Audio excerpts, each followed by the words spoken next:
Hello everyone and welcome to the RAF Museum. Thank you for joining us today for a very exciting lecture from Bill Pyke here, who's going to be talking about the Cuban Missile Crisis and as it pertained to what was happening in the United Kingdom as well. I may have butchered your talk somewhat there with that introduction, but I'm sure it will become clear soon. Yeah. So Bill is an independent air power researcher who is focused on the role of the RAF in air intelligence and reconnaissance during the early years of the Cold War. Bill completed an MA in air power studies at the University of Birmingham in 2016 under the guidance of Air Commodore Peter Gray.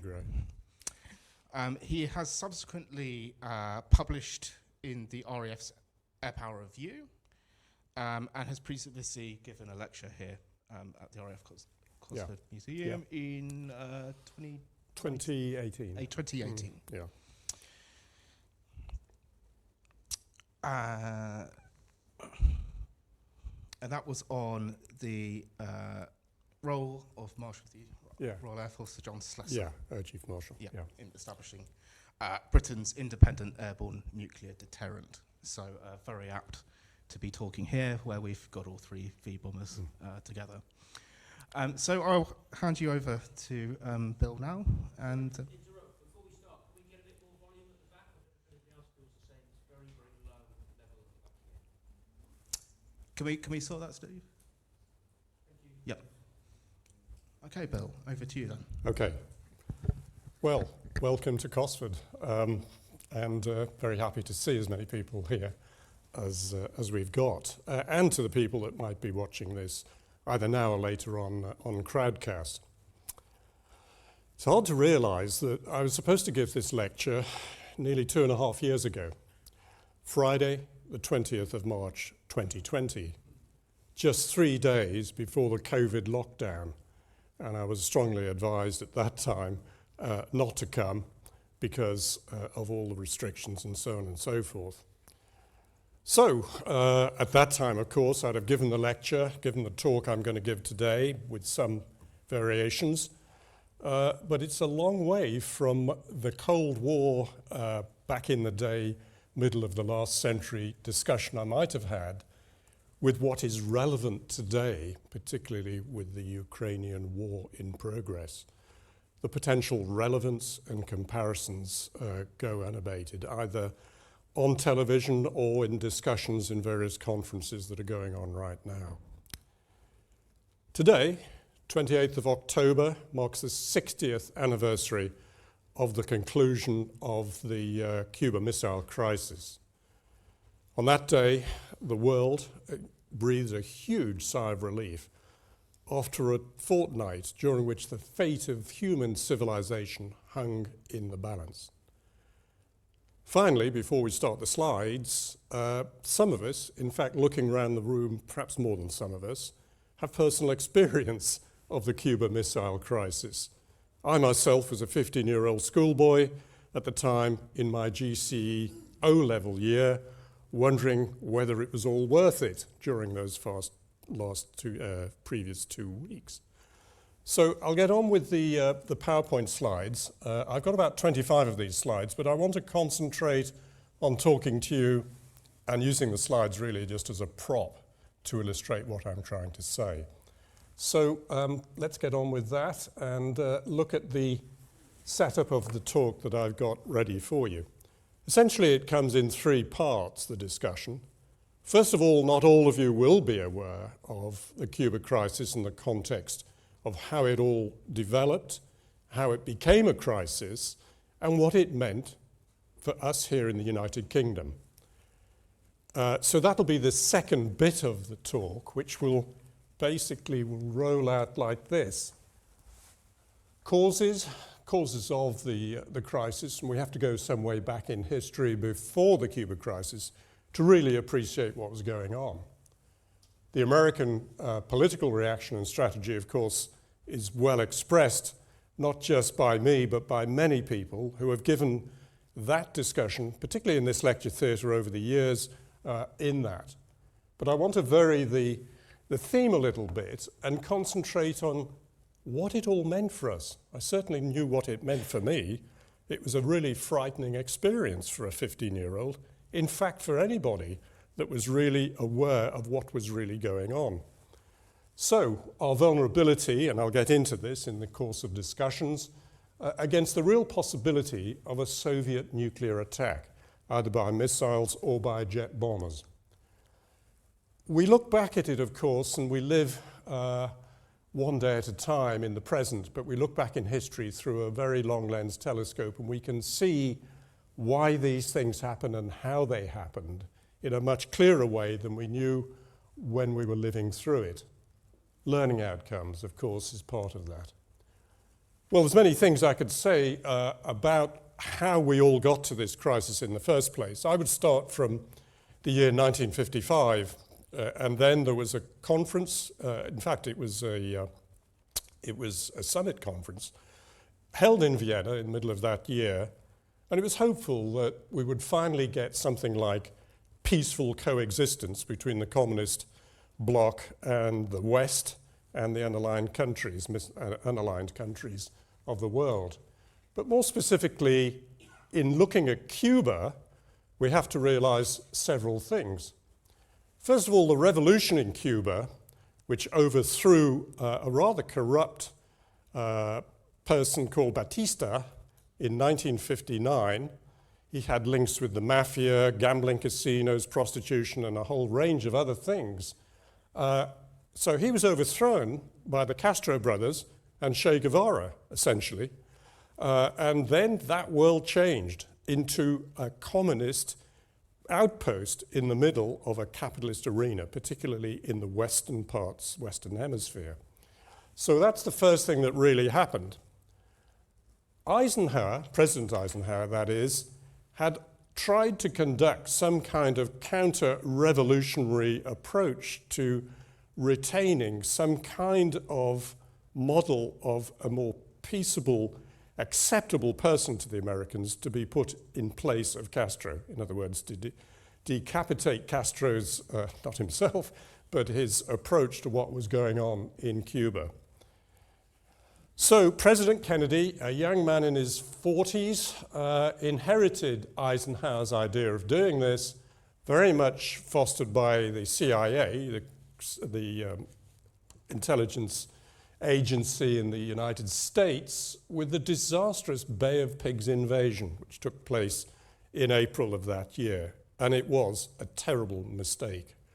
Something that in his first few months of being president, Kennedy realized that he was badly advised by the so-called experts, military and intelligence. Well, things didn't get any better, and Kennedy met later in the year, I think it was June, yes it was June, 1961. It was a disastrous summit. Khrushchev really belittled Kennedy. He looked at Kennedy as a playboy dilettante. He looked at him as an inexperienced, not very bright with the world person in comparison with himself, who was a commissar at Stalingrad, had seen a lot of war and carnage up close, lost his oldest son, who was in the Air Force during that war. Well, that belittles Kennedy too much, because Kennedy himself was in the US Navy in that same period. But this didn't stop the arrogance, if you like, and the awful rhetoric that took place at the Vienna summit. He felt, Kennedy that is, felt he'd been through a ringer with this particular experience. Later that year, and you can see I've put crises, that's the plural obviously, in Berlin. Berlin was always the contentious point in the Cold War at this point. We'd had the airlift in the late 1940s, we'd had strikes in Berlin and in East Germany. Before that time, it was a serious point and a bone of contention for both sides. So Berlin is a focal point that I'd ask you to come back and think about when we talk about this later in the discussion. Well, the first thing that happened is they put up the Berlin Wall in August 1961, which was a very, very unpopular move and seen by Kennedy as a real serious raising of the game in terms of the way the Berlin crisis was enveloping. In truth, it was put up to stop East Germans getting out of East Germany. It was basically trying to block, Ulbricht being the guy in charge of East Germany at that time, to stop people actually going to the West. But it was a very, very ugly time for both the Americans and, of course, the Germans themselves. The other thing that happened later in the year was an incident at Checkpoint Charlie, which any of you who've been to Berlin will know that it's the exit point from the US sector in the west of Berlin into the Soviet sector. What happened was a range of tanks, US, lined up against Russian tanks, and there was a face-off there, a standoff, if you like, that occurred over a few hours, which was extremely tense and which many people felt could have sparked or ignited a regional and maybe even a nuclear escalation. So things were not looking good at that time in the Cold War, this 45-year war or so that went on. This was probably getting colder and colder as we get to the missile crisis that occurred. In the meantime, the Americans were developing nuclear missiles. Not only that, the delivery systems for them. And they were getting smart at that after some disastrous launches of failed missiles in the mid-50s. By the late 50s, they were actually building missiles that actually worked and worked in anger. And they deployed them, both here in the UK, over in Turkey, and in Italy. Between those years, you can see on the slide, between 1958 and 1961. Well, I'll scan through some of these particular slides and talk about what they all mean. The National Security Agency was never too happy about what was going on in Cuba and started to become suspicious about what the Soviets were actually doing there.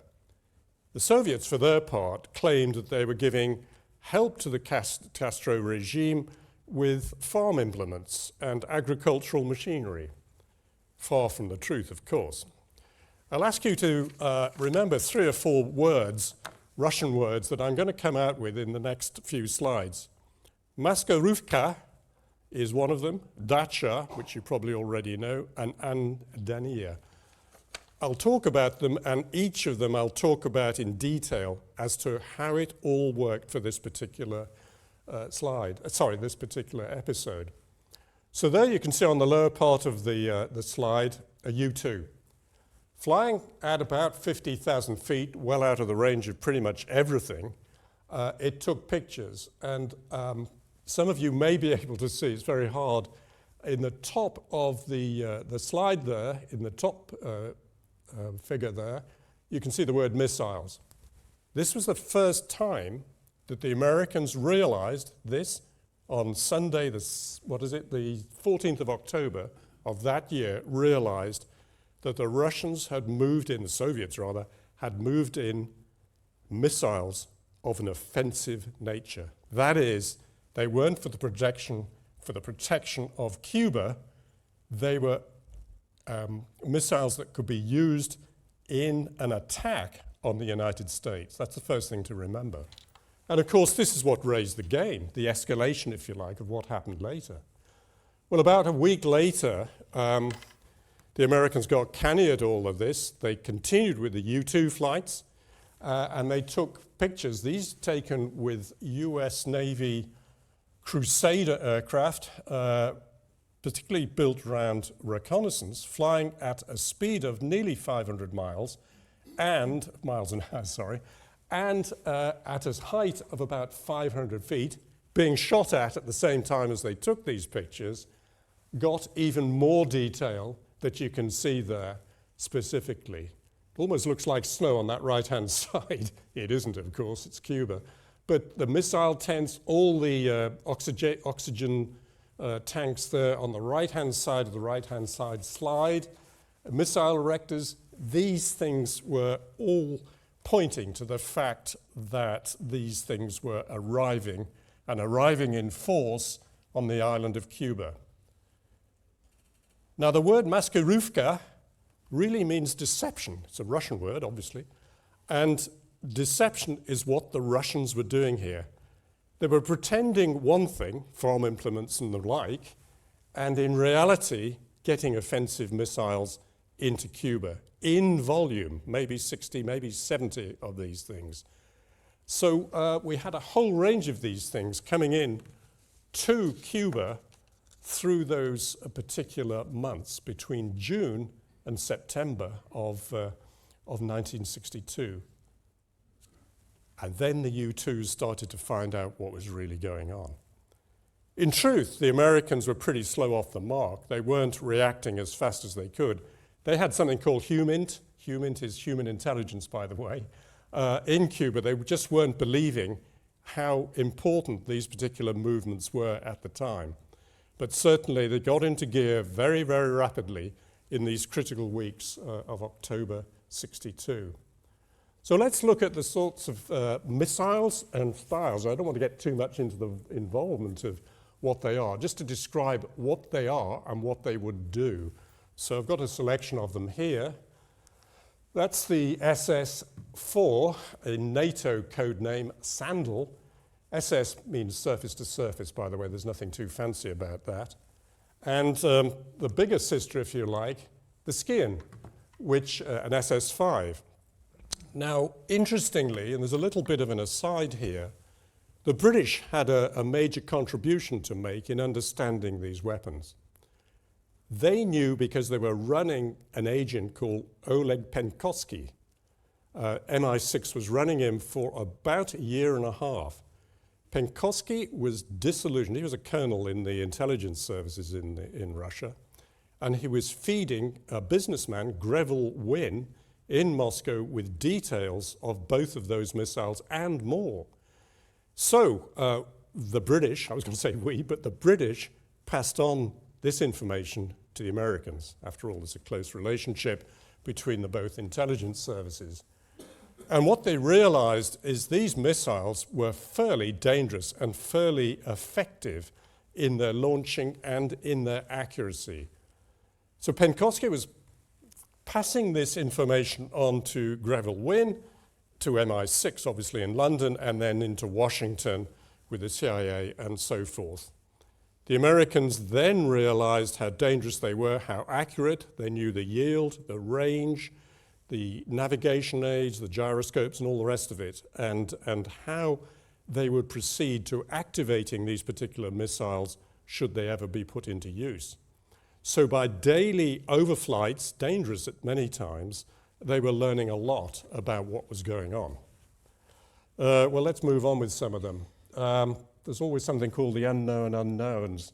Well, these were unknown unknowns to the Americans almost until the end of the conflict. Not only were the Russians, the Soviets providing these strategic missiles, the Sandal and Skian, but also tactical ones. Tactical, what does that mean? They're all nuclear weapons. They're all terribly destructive. But tactical would be used at the battlefield level. So, for instance, if Cuba was to be invaded, these are the sorts of missiles that they'd be looking at. This first one looks very crude by today's eyes. It looks like an old MiG-15 that's been modified to act as a cruise missile. And these were moved into position near Guantanamo Bay in the southeast part of Cuba to be used to destroy the US Marine Corps base there should the balloon go up. The other one is called, the NATO people called it a frog, but the Russians themselves call it the Luna, was very much a missile based on German technology of the V2 variety of the Second World War, called the Luna. These things, or Moon, these things had a range of about 20 or 30 kilometers, very local in their use. Finally, they had bombers, jet bombers that they were putting into effect, which could also carry nuclear weapons, these ones medium-range nuclear weapons. And finally, the only thing the Americans would accept are the SA missiles. These are the guideline missiles. that were used, SAM missiles that were used to defend the island. That was acceptable to the Americans. Everything else was absolutely not. Just for point of reference, those are the missiles, several of them were fired on Gary Power's U-2 that was flying over Russia in May 1960. So, back to that old word, mariskówka. This is what they were doing. They were moving these things by ship. 40,000 military personnel. The Americans never knew this until the end of the Cold War, but as many as 40,000 troops were being moved onto the island, Soviet troops that is, together with the missions materiel, aircraft and missiles and so forth, over a period of about 3 or 4 months.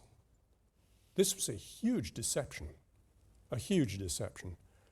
The Americans asked the Russians, the Soviets, are you moving offensive missiles, are you moving offensive bombers into Cuba? And they denied it right the way through. So the first thing they were doing was lying. The second thing for the Russians they were doing was confusing their own people, the Soviets particularly. Apologies for keep calling them Russians, but essentially they were essentially mostly Russian, but certainly Soviet in that area. But in that time, they were moving all these troops, and they thought they were going to an Arctic place. It was called Operation Anadyr.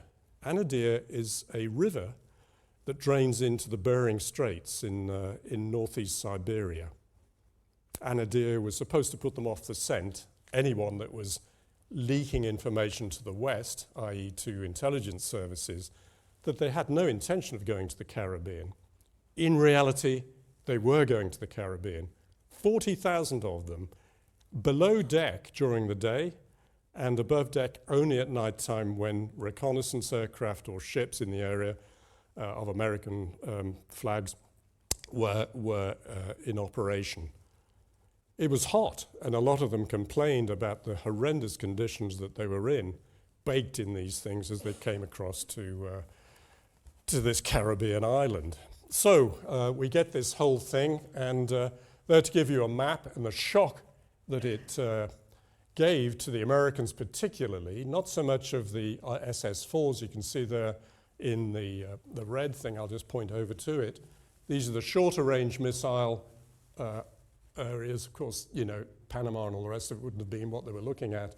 It would have been genuinely the military bases of the United States in the southern eastern states of the US. The bigger threat, of course, is with the Skian, which had a range that almost got every major city in the US with the possible exception of San Francisco. So this was really quite alarming to the Americans. I might add at this point that the Russians already had missiles on their submarines that could have done much the same job. But that wasn't necessarily the point, and we'll come into that later when we talk about how Kennedy dealt with it. Well, here we come to a very interesting part of the discussions, and this one took place 3 days after they had decided that there was a very serious crisis developing. What you're seeing there are the JCS, as they call them, the Joint Chiefs of Staff of the United States. These guys are the high priests, if you like. You don't get higher. They're the brass hats. They're the guys that really call the shots. And to a man, I emphasize that, they were absolutely, first of all, against the Soviets, and second, they were against Kennedy. They never liked him. They thought he was a dilettante. They thought he was a womanizer, and they thought he wasn't for the United States. He really came under the cosh of a lot of prejudice from those people. Just to the left of Kennedy, who you can see there in his armchair there, the rocking chair rather, is a guy called Curtis LeMay. Now Curtis LeMay, that is, was the chief of the United States Air Force Strategic Air Command. So he had a lot of vested interest. And in fact, at an earlier stage of his career, together with his colleagues, they felt they should have had a preventive strike on the Soviet Union before the Soviet Unions even got nuclear weapons. So we're speaking here of a very much strange love situation, something that needs to be borne in mind when we look at the tensions within the senior echelons and ranks of the Air Force, the Army, the Marines, and the Navy, and of course the ExComm, the committee of people, of politicians and others, advisors, that were advising Kennedy on what to do.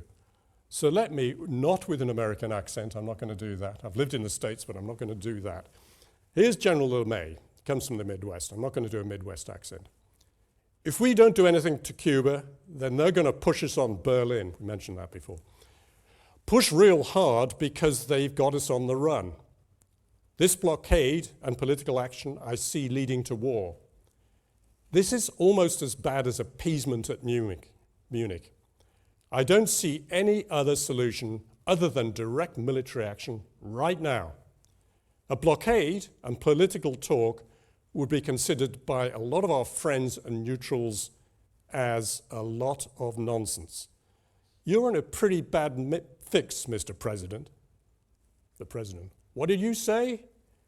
You're in a pretty bad fix. The President. You're in there with me. So it just shows you the detachment of the military and the political wing of the government at that time. Kennedy left the room. All this, by the way, was recorded, which for posterity is wonderful for historians like myself and others to know that this stuff actually exists on tape as well. All this stuff was taped. This bit wasn't, though. He left the room. This is Kennedy left the room with his brother Bobby, who was the Attorney General. He said, "These brass hats have one great advantage in their favor. If we listen to them and do what they want us to do, none of us will be alive later to tell them how wrong they were." So there's something in that too. So you can get the feeling of what was going on in these tense 2 weeks between the discovery of what had occurred and what was actually going to happen. Well, what could happen? Let's look at these scenarios. We've already addressed some of them. Do nothing. I don't think that's even a starter. Invade Cuba. What? Invade Cuba? So you're going to kill some Soviets at the same time, get hold of their nuclear weapons, which haven't been loosed off. That doesn't look like a good idea either. Surgical strikes. I love this word, surgical strike. There's no such thing as a surgical strike when you're attacking areas like this. It's quite a populous island, Cuba. Surgical strikes would not be that surgical. They would take out the missiles perhaps, but probably not all of them. And that was the uncertainty that you had to deal with there. Finally, a maritime blockade of dubious legality in international maritime law, but be advised, they were looking at this as a potential war, in which case they saw emergency powers that had to be put into place. So let's look at the scenery here. Always nice to have a bit of geography on the presentation to show what was going on. This line is 500 miles from Havana, going right the way around to, of course, the Central American states. But essentially, it's all about Florida as much as anything else, and trying to have basically a quarantine area that the American forces, particularly the Navy, obviously, would police that entire area and prevent Russian ships from getting anywhere near Cuba. How would the Russians, or the Soviets, see this? Not very well, but actually on the Russian side, on the Soviet side, they were quite relieved that that's all that was really being talked about at the time. Well, we'll come back to that, not this slide, but to discuss some of the things that happen on that. Here's a ship heading towards Cuba, and it has, as you can possibly see, those horizontal lines there are missiles, crated missiles, that is, on their way. They're probably the Skian variety, the slightly larger ones that are coming, and it's coming close to the quarantine line. This is 800 kilometers, so it's getting close, 500 miles anyway, to where we're really talking about. Kazimov was coming. Kennedy had decided to prescribe this quarantine on the 22nd of October, and then on the 23rd you've got this ship sailing towards it. Well, Khrushchev on that same day sent a message by teletype. There was no way they could communicate by phone at that time or by any other direct message. So the teletype wrote this when it was translated. And he writes in more or less the narrative of a parable. He says, if people do not show wisdom, then in the final analysis it will come to a clash, like blind moles, and then reciprocal extermination will begin. Let us therefore show statesmanlike wisdom. I propose we, for our part, will declare that our ships bound for Cuba are not carrying any kind of armaments. Another lie on Marskovka. So you can see the way this was all really headed towards deeper crisis. Kennedy wasn't going to buy any of that, and surely his chiefs of staff, his JCS, the Joint Chiefs of Staff, would not put up with that either. This is a lovely cartoon, and by the way, take pride it was done in Britain. This one is done by a guy called Leslie Illingworth. Now, Leslie Illingworth, a Welshman by background, was a political cartoonist in the 50s, and this was published a couple of days after the, ironically, a couple of days after the whole thing was over in the Daily Mail on a Monday morning. The cartoon illustrates both Kennedy and Khrushchev taking part in an arm wrestling match that neither side is likely to win. They're seating on missiles that could go off at any time. The cartoonist, that is, Illingworth, is trying to depict the unpredictability of a world as the crisis may lead to mutually assured destruction, known by its acronym MAD. So let's look at some of the ambivalent language. I remember listening to this when I was a young kid and thought, what does he mean by this? And I look at it now, and I'll let you read it and look at the words outlined there in red. Kennedy doesn't want a nuclear war. He knows, as he says later on in that particular sentence, the victory is ashes in our mouths. It's Pyrrhic. It's just not going to do any side any advantage at all. However, look what he says in the second line. But neither shall we shrink from that risk, which means in extremis, he would consider using nuclear weapons. Now, I ask you to think about today, because that's very much the language that the American administration under more Blinken than the president, thank goodness, is saying back to the Russians. He's saying, don't push us. We're not going to say what we're going to do, but don't push us. So this is the kind of ambivalent language that people use in nuclear saber rattling, if you will. A lot of analogies with what's going on now.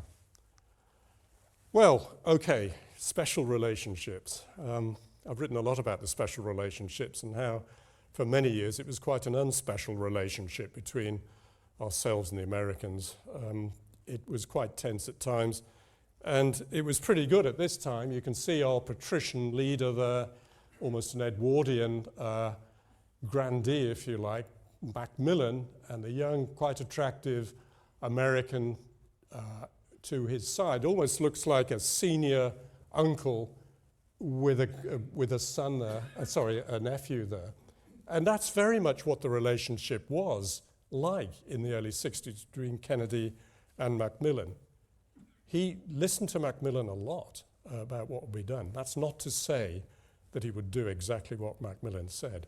Macmillan, by the way, was very reticent about this whole thing. He'd been in the First World War. He'd been in the trenches. He knew how destructive war was, and he was terrified of these nuclear weapons. Well, who wasn't if they had any sensible way of looking at it? I might say in these last 2 weeks the previous 2 weeks, while the crisis was really starting to boil away, several things happened. 600 academics wrote a joint letter, it was published in the press, regarding the folly of this potential catastrophe.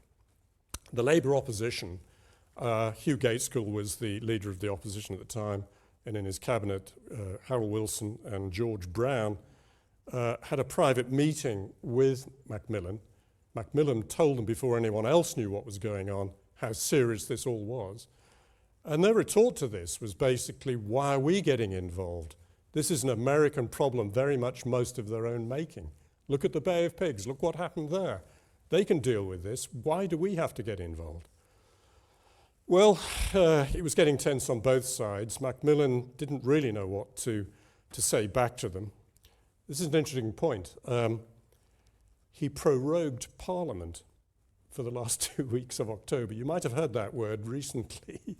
Well, when you look at the particular documents of the time, it was convenient to him because October is a classic month for party conferences and things of this nature. The Labour people wanted to have a full debate on the Cuba situation, but weren't allowed to do it. It almost came to violence within the chamber. It's interesting to note that. There were demonstrations outside the US Embassy in Grosvenor Square. CND, Committee of 100, Pat Arrowsmith and Wendy Butlin, as in the leisure place, basically, they decided it was so serious that they were going to emigrate to Western Ireland and sit out the entire crisis. Not a very good example of what was going to be left for the rest of the people. So there's a lot of tension behind, particularly in Britain, behind what was going on. They even had students at high schools going on strike, if there's such a thing, to say we can't accept this. And of course, there's nothing they could do either. So these are the sorts of things that's going on. Guy on the lower particular slide there, or sorry, the lower part of the slide, is a chap called David Ormsby Gore. He became eventually Lord Harlech, to any of you who know what he was and he was. He actually was a personal friend of Kennedy. Kennedy's father, Joe Kennedy, was the ambassador in London at the time, and they knew each other as much younger men. They got on very well, and it's discussed in quite a few papers that Ormsby Gore was a very, very wise person in giving good advice to Kennedy at these critical moments. Well, let's look at what the implications are for Britain. First of all, let me start at the top of that particular slide. A man called William Strath, senior Scottish civil servant, led to the preparation of a report on the effects of thermonuclear war on Britain. We have to remember that hydrogen bombs, thermonuclear bombs, were about 1,000 times more dangerous and more effective than the atomic bombs used at Nagasaki and Hiroshima. The Ivy Mike test, which was the first nuclear weapon loosed off, particularly by the Americans, a test shot, registered something greater than 15 megatons of explosive yield. This was enormous. In the way that the military talk about it, they said this was a revolutionary in military affairs.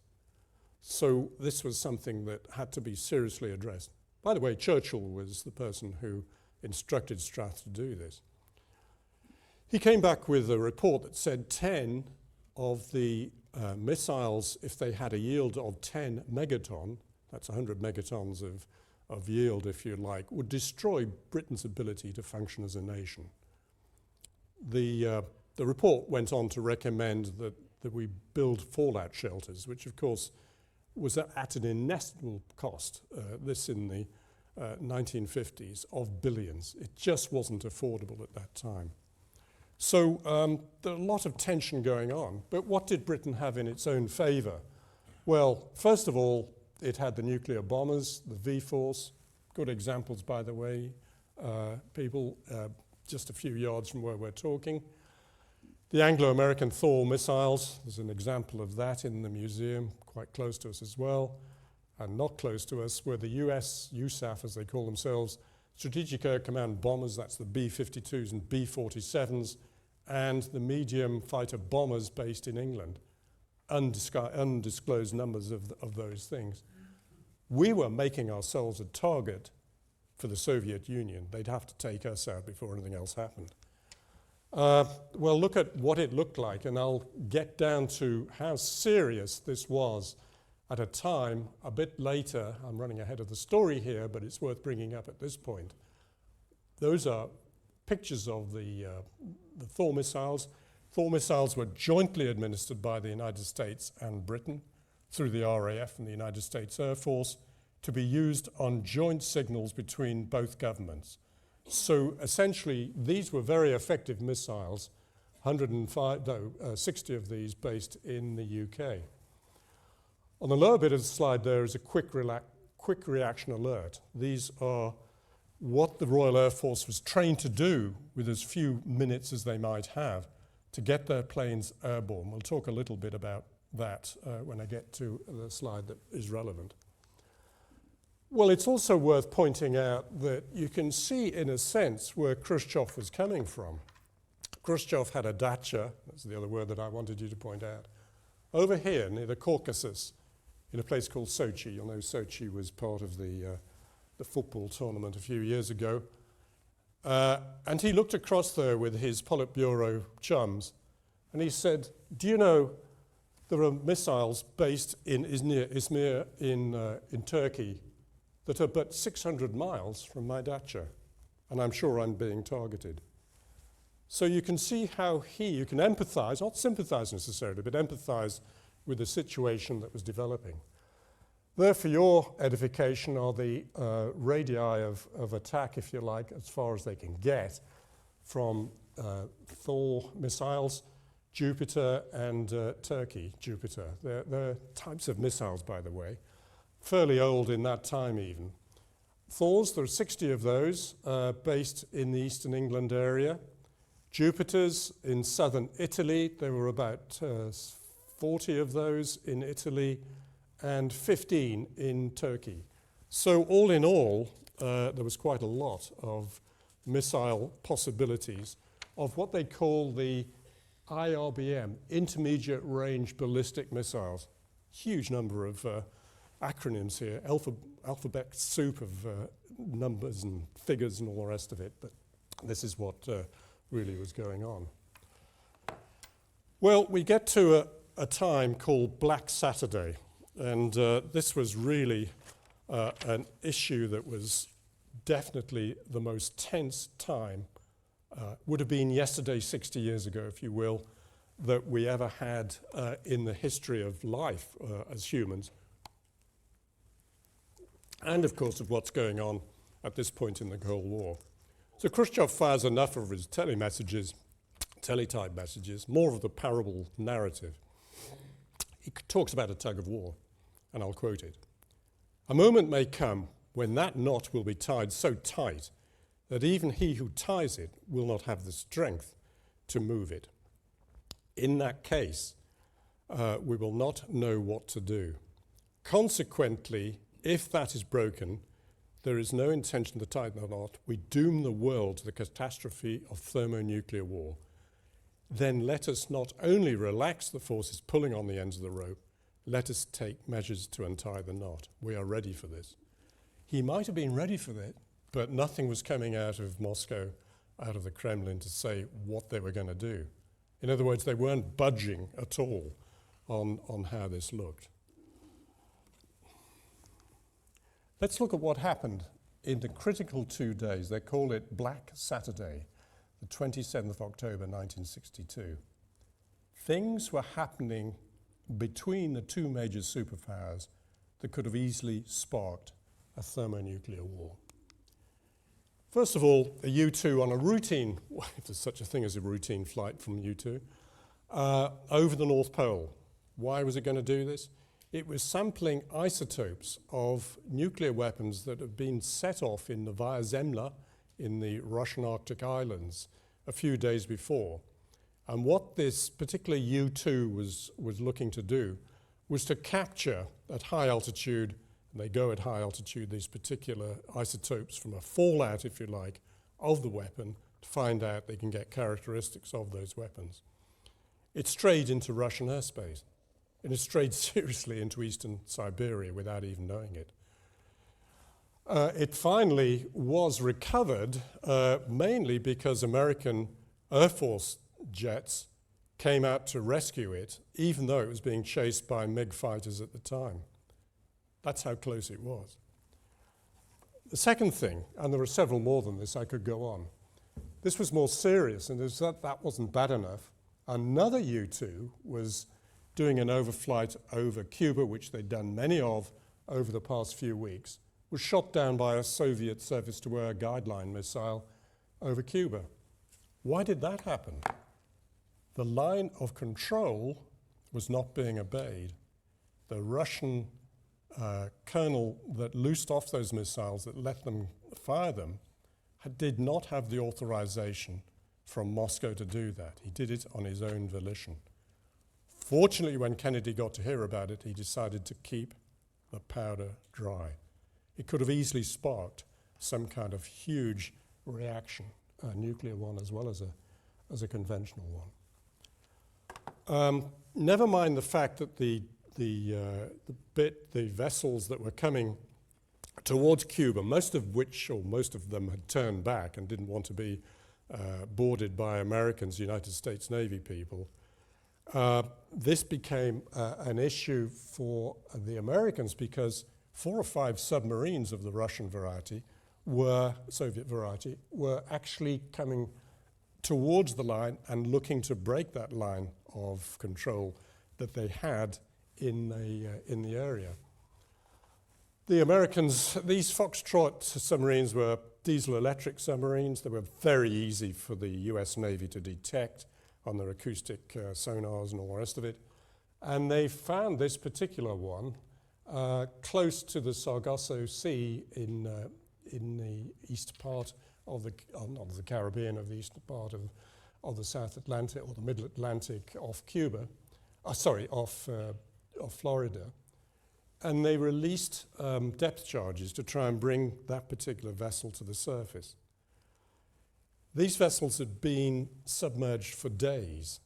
The temperature on the vessel, on the submarine, was about 60 degrees Celsius, and the carbon dioxide level was very, very high.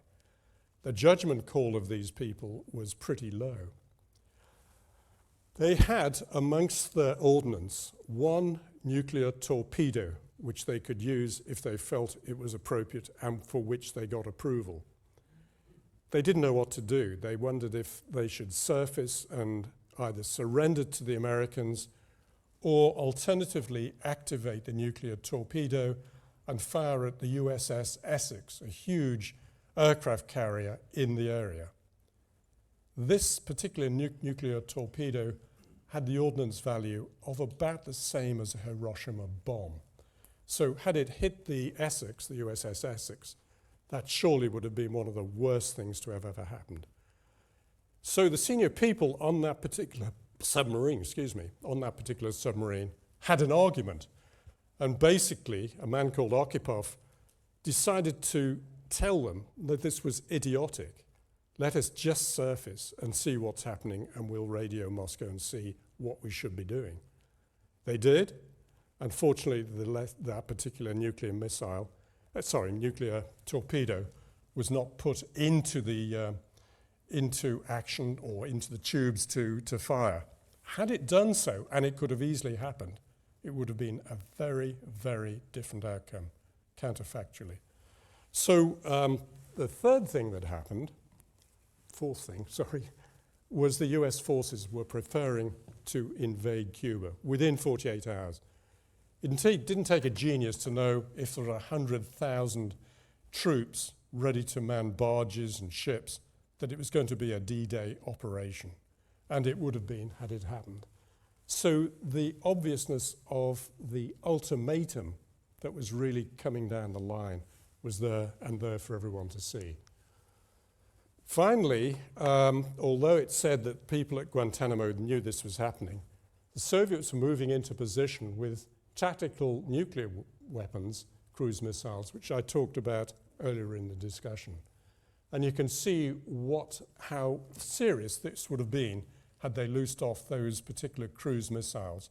Again, they had the kiloton range in the nature or in the range of what was happening in Cuba in Hiroshima at the end of the Second World War. So all of this really comes back to what we were really doing in Britain. Now, my surname's Pyke. Not a namesake of this particular person here. His spelling is slightly different. Tom Pyke was the RAF Chief of the Air Staff, the CAS, if you like, at the time. And he met Macmillan at Admiralty House. they were doing up Downing Street at that time. And so they were having all their discussions and meetings at the Admiralty House. They decided, and Pyke told Macmillan that his recommendation was to place the V-bombers on alert condition 3. Alert condition 3 means that you load all of your capable V-bombers with yellow sun nuclear weapons ready to use at 15 minutes notice. A range of Bomber Command's aircraft at airfields, mainly in principally in Eastern England, were on that kind of alert from 1 p.m. on that day, on the 27th of October, right the way through, even into November, even after the Cuba crisis was over. So these particular airmen, aircrew, what did they do? First of all, they couldn't leave the station, in their RAF stations. Second of all, they couldn't really tell their wives what was going on. And third, blissfully unaware, most of the British public, many of us in this room were probably around, or not many, but some of us were around at that time, were blissfully unaware that this crisis was really enveloping well beyond what we'd been told was happening. Most of us who listened to the radio thought when the missiles turned back mid-ocean, the ones that were coming to build up the nuclear weapons that they were putting on the island, we thought, oh, we've finally reached a point where we can all relax. Let's go and watch football on Sunday afternoon. In the midst of all of this, at High Wycombe, which was the centre for Bomber Command, and the airfields that it administered, were on the highest alert that they had been through in the Cold War. Now, fortunately, they'd all been on practice doing something exactly like this a month before. So they knew what to expect and what to know. They didn't really know if this was going to be real or not. But it was a very tense time. They'd been watching the news, listening to the news. These are the RAF crews, and they knew what might happen if this particular balloon went up. So consequently, Bing Cross, who was the commander-in-chief, C&C, of the Bomber Command at that time, put his particular things on, his particular V-bombers on complete alert, together with the Thor missiles that I'd talked about previously. So this was a serious escalation of the whole situation. Macmillan was a very educated man. And earlier that year, he'd read a book which was a Pulitzer Prize winner. I have to look at it again because I keep forgetting the name of it. But it was about August War in 1914. It was called The Guns of August, and it was by a lady called Barbara Tuchman. And her thesis basically is the First World War more or less happened by mistake, or misunderstanding rather. Someone gets shot in Sarajevo, and suddenly the belligerents propel themselves in a way that they wouldn't have chosen otherwise to become belligerents between each other. Russia against Germany, Austria obviously being involved in that, France and Britain having an alliance, triple alliance with Russia, and suddenly the whole thing slid into a cataclysm of what happened in the First World War. Macmillan, to his great benefit, was very aware of that. And he'd mentioned a few days previously to a guy called General Norstad, who was the NATO commander in Western Europe. He said, please do not make any obvious moves that we are mobilizing towards war. Many wars are started by just mobilizing towards war. Let us avoid that particular trap. Very wise. And in fact, the RAF, very much took that as what they should be doing. They went about their business. No one really knew what was happening at the airfields. None of the aircraft took off to go to so-called dispersal airfields, which would have meant mobilization, dispersal of the fields, and more serious things. So the whole thing was starting to spin out of control, mainly because the Americans themselves had redesigned the thing to Defense Condition 2, which is just 1 point away from a nuclear war starting. So it was always coming to a particular serious pass. And I admire that Macmillan said, just keep our powder dry. Just do all the things that you need to do, quietly launch, put the bombs in the aircraft, have your people ready. And they were ready. Quick reaction alert, getting these jets to take off at very, very short notice was a major achievement, getting all 4 of the big Olympus engines on a Vulcan, for instance, all to fire at once so that that aircraft could start rolling, get to its dispersal airfield, or go straight towards targets as designated by those particular situations. I've spoken to some of these air crew, some of them are much older than me, believe it or not, and you know, they said, they looked at their wives and said, look, if you see the aircraft taking off, get the kids in the car and go up to the northwest of England and get out of here as soon as possible, knowing that their air bases were probably under threat of nuclear attack by the Soviets. It got that close. But playing the hand carefully was very important. Another thing that was decided that day at that lunchtime meeting on the 27th was basically, if we don't hear that the Russians or the Soviets, I'm sorry to keep talking that the Soviets have not acquiesced on moving their weapons, we shall move to the war book requirements. Let me describe just briefly in these last few minutes what the war book requirements were. This meant that in case of a crisis that might lead to nuclear war, the command and control that's necessary in Britain, in the United Kingdom, had to be administered from shelters, from safe shelters, particularly away from the City of London. And this was something that would have been put into effect, but it wasn't, thank goodness. So I'm going to talk counterfactually now about what might have happened, and thank goodness it didn't, as a result of those particular movements. Remembering all the time that everyone knew the ultimatum was there. What was the ultimatum? Basically, the Americans were going to invade Cuba. Finish and done. That was going to happen. Irregardless of all the consequences of that, that was up for going on. There was nothing that would stop that. If Kennedy had not heard from Khrushchev, that was the end of the story. So, thank goodness there was that reticence, and that was the real problem. Well, I don't want to kind of disturb people with this. There's an outfit called Sandia. Sandia is an outfit that does catastrophic analyses of what happens when nuclear weapons attack various things. You can get this online, by the way. It's a morbid thing to get, and I don't suggest that you do. And of course, it didn't happen. But years later, a guy called Sir John Hackett, General Sir John Hackett, anyone heard of him? But anyway, he wrote a book called Third World War, August 1985. Excuse me, let's start again. Third World War, August 1985. It was published, by the way, in 1978. A nuclear strike on Birmingham, and he addresses this in quite gruesome detail of what might happen. And of course, let me look at the map. I don't know this part of the West Midlands very well, but we're just off the map there, places like Codswell. That's fairly close to us here. You could see the diameter of an airburst at 8,000 feet above the bull ring in central Birmingham would have vaporized everything within 5 square kilometers. And beyond that, there would have been blast and heat that would have gone on with all those morbid statistics that you can see on the left-hand side of the slide. A 2.3 megaton bomb, of course, in that medium-range Sandal missile that we talked about earlier. And this is the sort of stuff that we'd be looking at.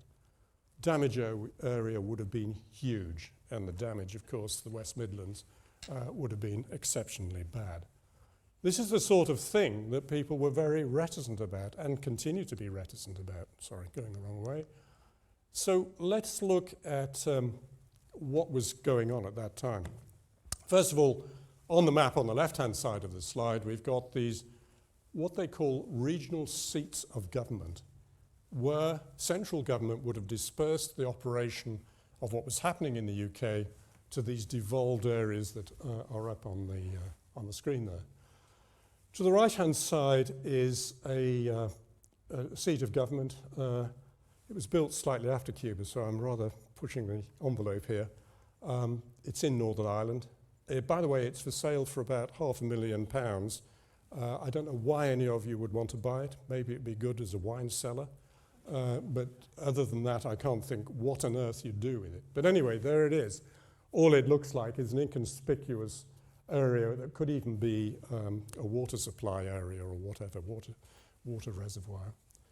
So there were the ones that really mattered, the most important of which was here near Bath in Wiltshire, not in Somerset, just across the border here, just off the A4, Spring Quarry, Box Hill, which is a very attractive area full of oolitic limestone and had been quarried for years through the years of the Second World War.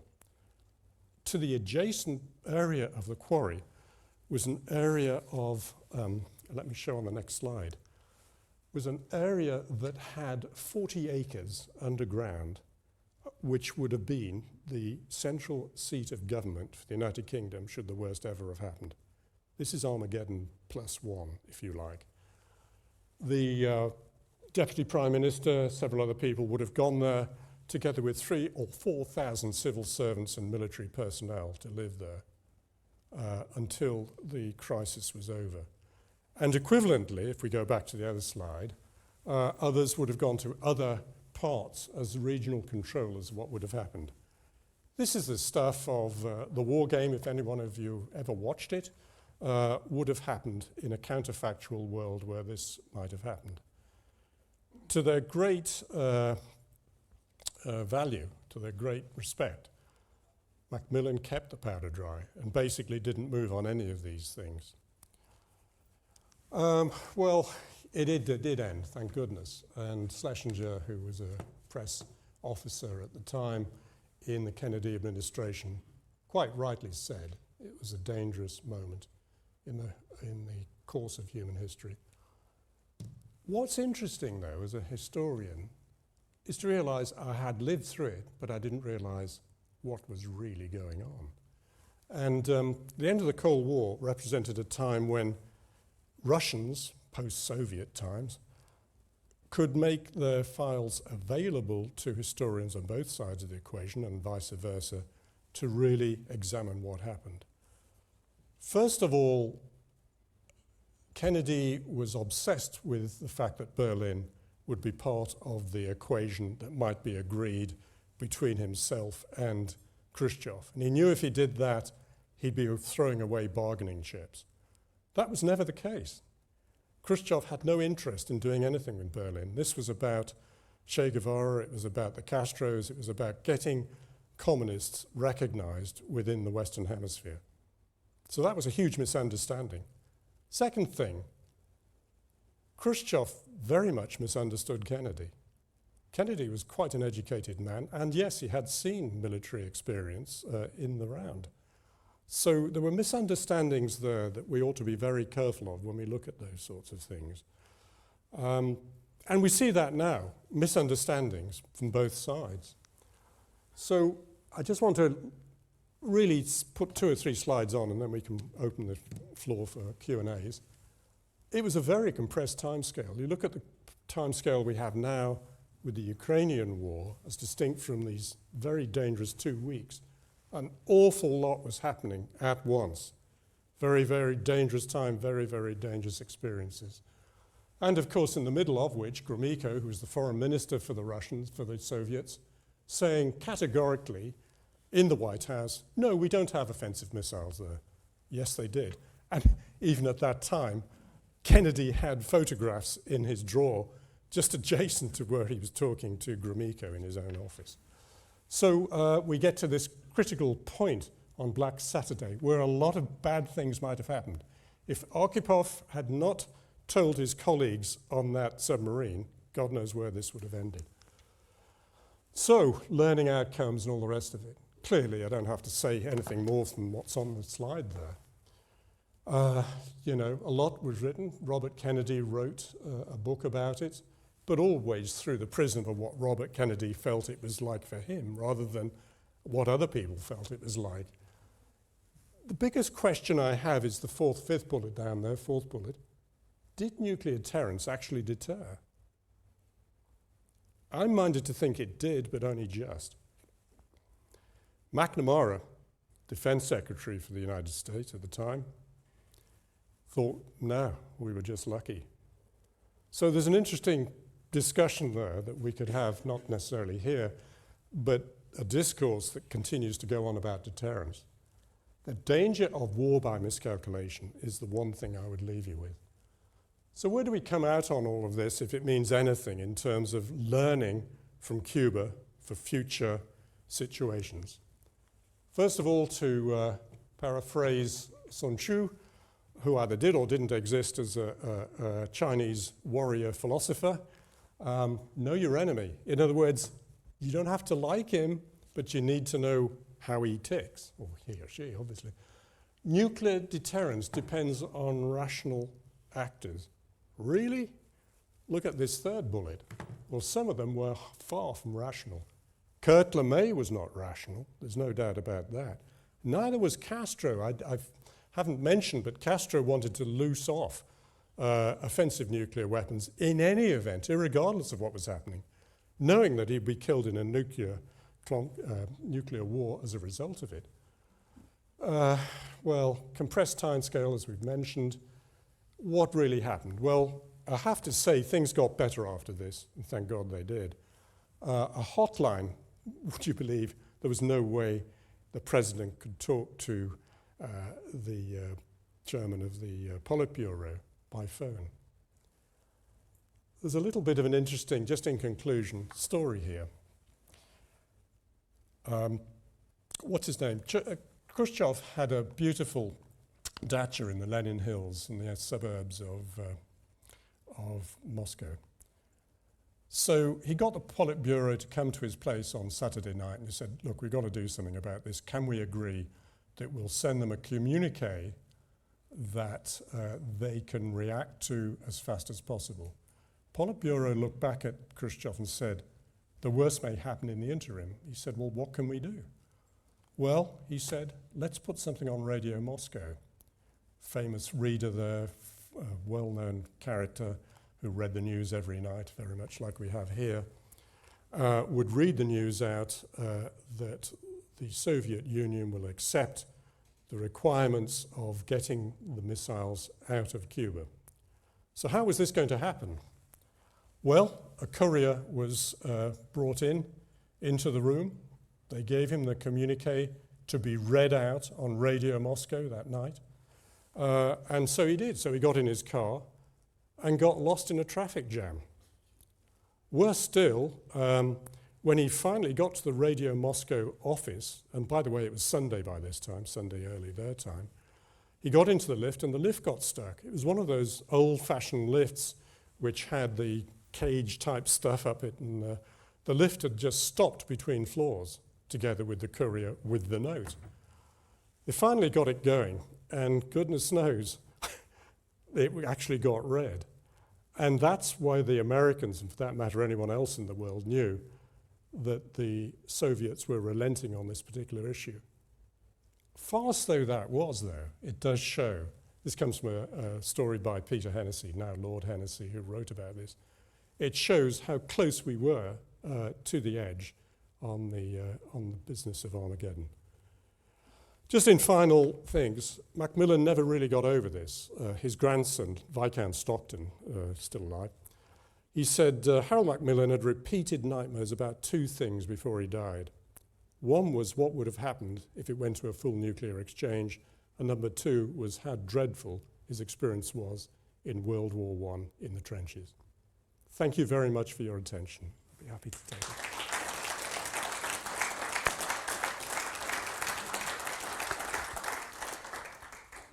Thank you, Bill, for that fascinating talk.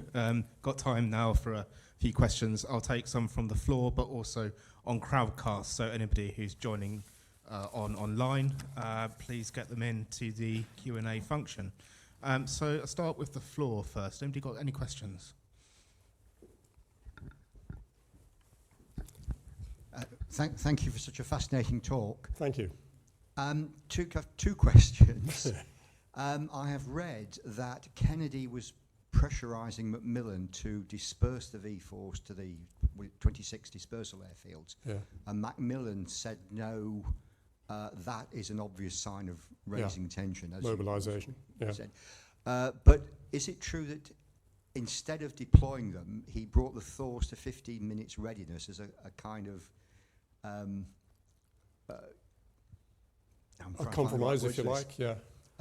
It was not threatening in the same way that dispersing the V-Force was. Yeah, no, well, first of all, I'm not sure. You may well be right that I've never seen anything written to say that Kennedy had addressed that particular situation. Suffice it to say that the Thors were brought up at the same moment as the V-Force was brought up to 15-minute readiness.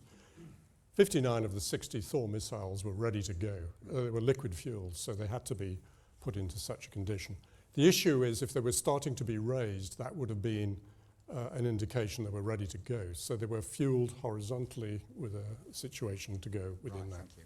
And the second question is the stories came out later were that there was a secret deal that America would take the missiles out of Italy and Turkey as part of Khrushchev. That's absolutely true. The farce was, and this is why it is a farce, the Jupiter missiles, the Jupiter C missiles in Turkey particularly, were junk. Basically, they didn't work that well. And they were going to be removed anyway in April of the following year. But for a loss of faith, Kennedy says, can you keep that quiet? I've got the midterms coming up. So that bit is true. BBC got that right. I remember hearing it as a schoolboy, that there was a quid pro quo arrangement. So they speculated on it, but officially it wasn't agreed, and the Russians kept their part of the bargain by keeping that quiet, at least during that time anyway.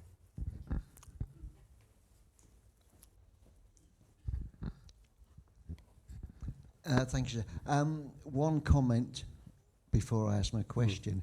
In regards to Macmillan, I read, it might have been anecdotal, but I read when I was reading about the history of the Vulcan, the written history, that Kennedy approached Macmillan and asked him to put the whole V-bomber force on a war footing. And Macmillan's reply was supposed to be typical British understatement. He thought that was a bit provocative. Yeah, well, that could well have happened. I mean, there are extensive phone calls. I have to say that Macmillan and Kennedy had a lot of discussions over the 2-week period, some of which we'll never know about. But that could well be true. I wouldn't deny that in a minute. I mean, my father was stationed at RAF Waddington during the crisis. One of the key places then. That was a key base. Now, my question, sir, is would you agree the Americans never took into consideration the acknowledged paranoia that the Soviets had after the Second World War in regards to the fact that missiles, intermediate range missiles, were based in Turkey and which could easily reach the Russian border, but the Russians had no counter attack to this, and that's why they, all right, for whatever reason, they tried to get missiles based in Cuba to counteract that. There is a logic to that, a very real logic to it. There are two answers I'll give to you. One, or at least part of the same.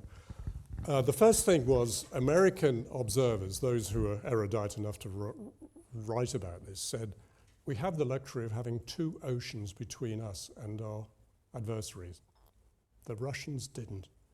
And they'd had encirclement for several periods of their history, most notably with Napoleon initially, but also with others, and of course with what happened after the invasion of the whole of the Soviet Union in Operation Barbarossa in 1941. So they had very realistic fears, and they were fears, and they said the only way we can counteract that is to have a strong nuclear force as a counterbalance, a balance of terror, if you will. I think that's what's missing in the equation. A few months after the whole thing calmed down, there were Russian submarines very close off Nova Scotia and anywhere else for that matter in the Pacific that could have wreaked as much damage as those particular missiles in Cuba. But it was not a very smart move by Khrushchev. He just frightened people and knocked them off balance. And he was deceptive. That was the thing. as they say, hindsight is 20/20 vision. Yes, all history is. All history.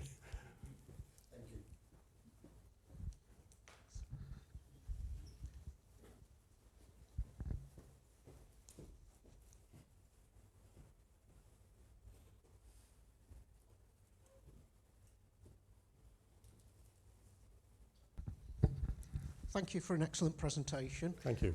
Can you say a little bit more about how the deal came about to remove the missiles from Turkey in exchange for obviously the missiles from Cuba being removed? Yeah, I think first of all there were, they call it off-ramping now, but it was about back channels. And one of the back channels was Robert Kennedy, that's Kennedy's brother, if you will, he was the Attorney General, quietly went around to talk to the Russian Soviet ambassador and said, look, we would not want this published or publicized, but my brother would be keen on getting rid of these particular Turkish missiles. I'm not even sure about the Italian ones, but the Turkish missiles, which were upsetting Khrushchev more than anything else, but it would have to be kept quiet. Those particular discussions happened a day before the final agreement that came across on Radio Moscow. So that was already in the mix. It was a question of the Americans not wanting to look to cave in to Russian demands based on a quid pro quo. It all seems a bit silly looking back. They could have said, well, we're moving out anyway, so why don't you get rid of yours? But they didn't. Okay. Okay, cheers.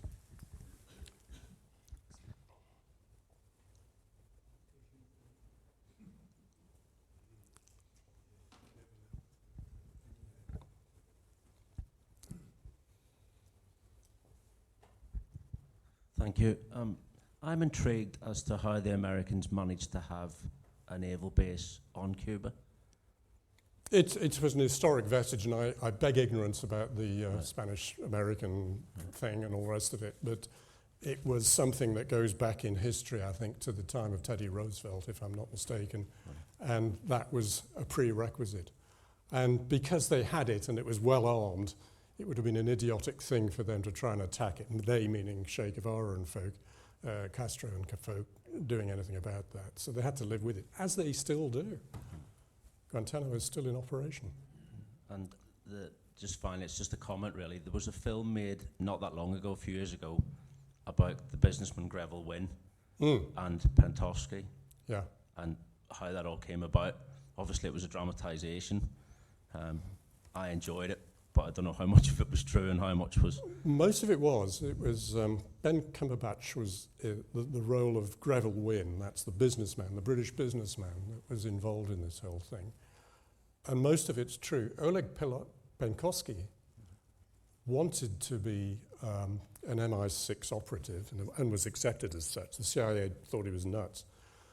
But the MI6 people saw something in it. Not only could he provide information, which he did on the missiles, huge numbers of it, which comes out in the film. By the way, I've watched the film. It was all true. My mother, I remember saying, they've just arrested a British businessman in Moscow. I said, well, there must be something in it. They don't just randomly arrest British business. This was at the time of before Cuba, 1961. And I said, Mother, I think there is something going on here. Even a 15-year-old can see that. But clearly there was. Sadly, Penkovsky was arrested just about the time of Cuba and was shot the year later. He was a colonel in the GRU. What was that film called? Because I can't remember. Yeah, I don't know. I don't know either. Because it's an excellent it's portrayal. A good thing to watch.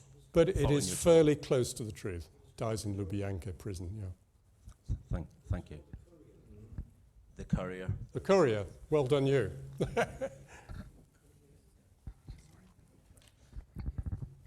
Just a small point of interest, perhaps. You mentioned the local areas for government. Yeah. And there's one actually within an hour's drive of here. Is it Kidderminster? No, Hack Green. Oh, yes, it's up in Cheshire, isn't it? Which is open to the public, in fact. Yes, it is, There's yes. a cost of £7 to get in or thereabouts. Okay, yeah. You've been there, I take it. I have several times, Okay, yes. Yeah. okay. Yeah. Thank you. Yeah.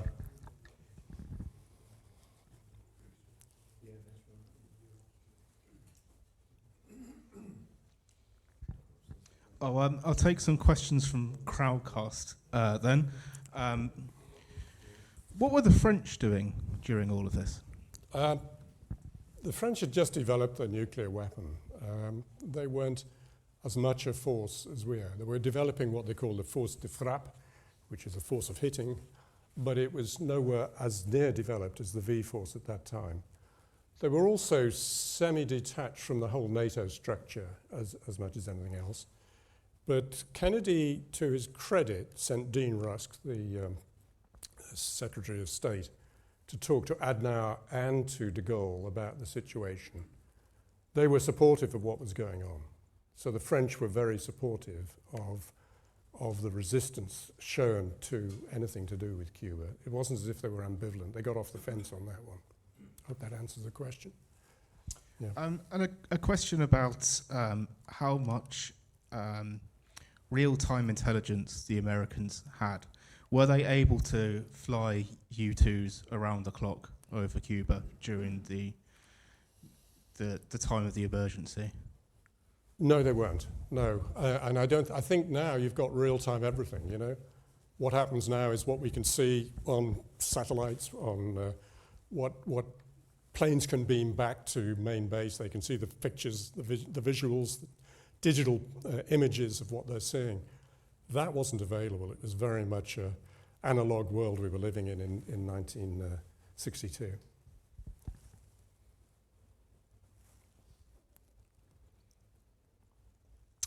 Do you know if the warheads arrived in Cuba at the same time as the missiles? Not completely, no. No, they didn't. They arrived on separate boats and had to be connected, if you like, or mated, they call it mating, with the missiles. But it was done at a terrific pace, as much as anything else. There are numerous books, and films for that matter, about Cuba. I wanted to put a spin on it to say, well, what does it mean for all of us here? You know, what was the threat to us? What were we going to do? And the interesting thing is that we were enmeshed in something we really couldn't get out of, even if we wanted to, because of this special relationship of the American-British forces. And a question, sorry, Bill. Go on. A question about the V-bombers. Is it true that some of them, with the further away targets, would not have had enough fuel to return to their home bases, or indeed anywhere in the UK? Pass. I really don't know. Some of them, I mean, if you speak to different people and they said, well, keep flying on till Mongolia and find a good girl there that you can, you know. Others say other things, that they would try to get back to what? A ruined airfield with their people dead, their family dead? I don't know.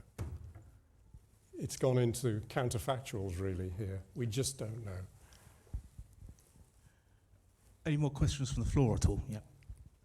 What's your favourite book on the subject? It's one called One Hell of a Gamble, and it's by a Russian and an American. They wrote it jointly, and it was published in, if I'm not wrong, 1997. Natlafi, One Hell of a Gamble, you'll get it. And that was a phrase that was used by Kennedy on the basis of what was being discussed in the ExComm, in the Executive Committee. One Hell of a Gamble is definitely the most authoritative book I've ever seen, and it takes into account all the post-Cold War memorabilia on both sides of the equation. So it's objective in that sense. Okay. In your presentation, you make no reference to Project E weapons. Project Emily? No, I didn't. Project Emily was definitely something that loaded up American bombs on British bombers, basically, at a time when we didn't have enough nuclear weapons of our own. And I haven't mentioned the details of what all the V-Force was doing. The Valiants, the ones that were in Marham, I think. Were you at Marham? But yeah, they were definitely part of SACEUR. In other words, they were Strategic Air Command Europe.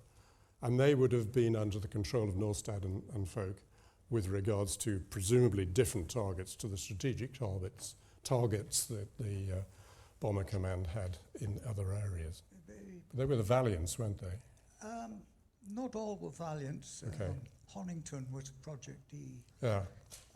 base, and they also had Yeah. the US weapons. Marham was the same. Yeah. Okay. The British used the Yellow Sun. Well, it was a Yellow Sun bomb case with a red beard warhead in it. In terms of if you know the stuff. YS1 or YS2? What's that? Yellow Sun Mark 1 or Mark 2? Yeah, I don't know which one it was. 2 was a thermonuclear weapon with a re-engineered American warhead. Okay. Whereas the YS1 was a British weapon with a British warhead. Yeah. I suppose. Yeah. Project Emily was the Thor program. Well, they kind of evolved at more or less the same pace, really. This started to be. We have to realise that in that period of the Cold War, the Americans shut us out of anything to do with nuclear secrets for quite a number of years, any time from 1946 to essentially 1957. So you had 11 years where we couldn't even discourse with the Americans. We made our own nuclear weapon based on people who had been at Los Alamos in the Manhattan Project, who had the knowledge. One of them, called Penny, was key to that, and he basically, amongst others, got the British nuclear weapon developed. But Emily and all the other projects that came as a result of the discourse that came together in 1958, particularly when Macmillan met Eisenhower, and there was a real, what I call, improvement of relationships, an opening up of sharing nuclear secrets. At the same moment, we didn't have enough nuclear weapons of our own. So the issue became, well, we can help you along with that. We'll give you the launch gear and all the rest of it. We will store the bombs, but provide them to you in times of emergency. Yeah? So Emily, or Project E, really evolved out of that. Concurrently with that, there was an agreement on having these Thor missiles based in eastern England as a stopgap measure before the Americans got the intercontinental ballistic missiles in shape. They had the Minuteman, a solid fuel rocket, but it was still in its infancy. They just didn't have the strength actually to have that. It's worth bearing in mind that all of those things were disbanded or taken away by 1963, late 1963. All of it had gone. The Jupiters and the Jupiters. Sorry, did I say the Jupiters and the Thors were all disbanded and dismembered and taken back to the United States, mostly as junk. And then the Americans just depended on the Polaris fleet and, of course, the updated Minutemen and all the rest of the thing, plus the SA bombers, SAC bombers. They see that as their triad of strength. Hope that answers your question. Okay.